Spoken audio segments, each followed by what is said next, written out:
Welcome to the Water Street Church midweek message. I'm Elbert van Donkersgoed. I'm looking forward to Thanksgiving Day.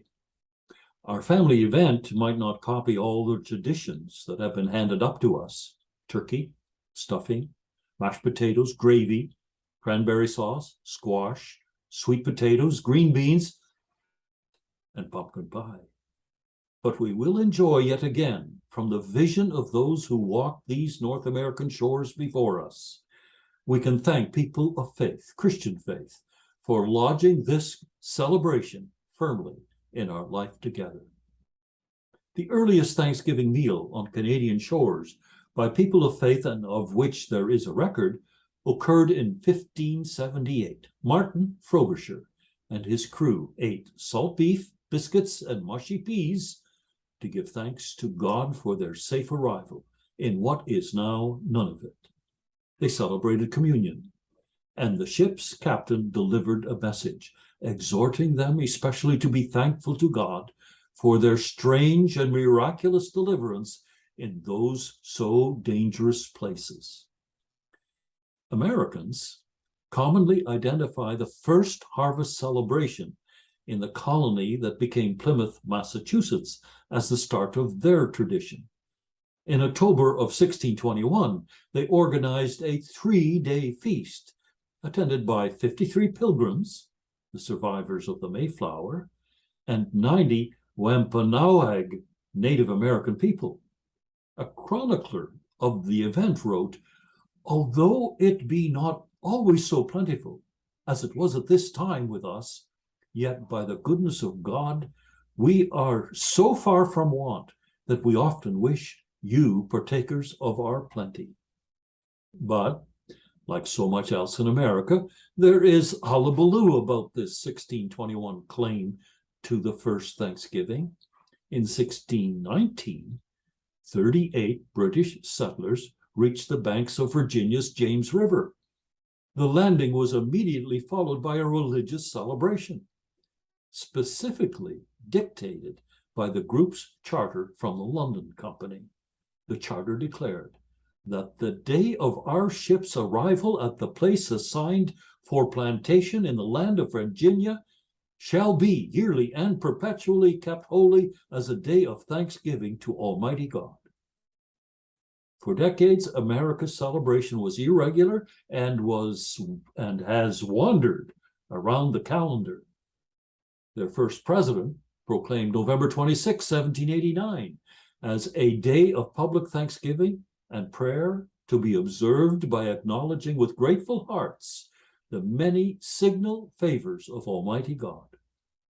Americans set aside their grousing about claims of first and the right date in 1963.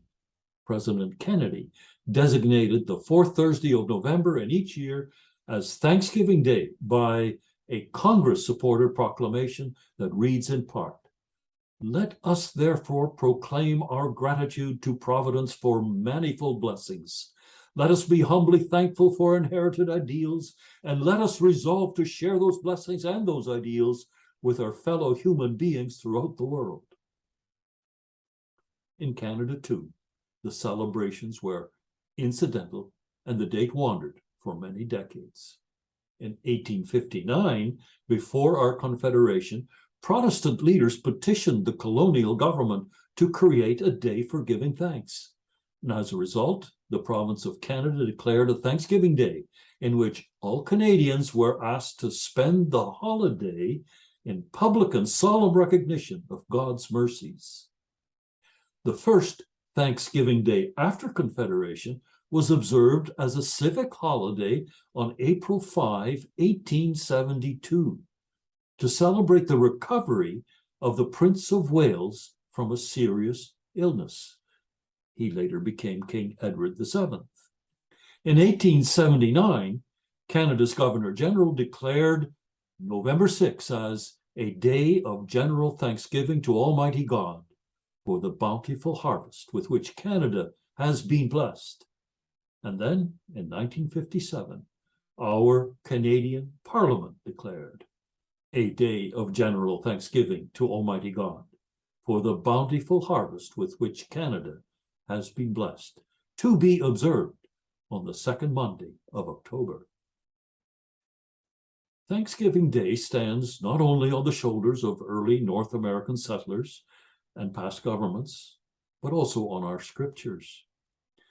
The book of Leviticus, provided to the Israelites as God's manual for gracious living and atonement for sin, includes many ceremonies that include Thanksgiving.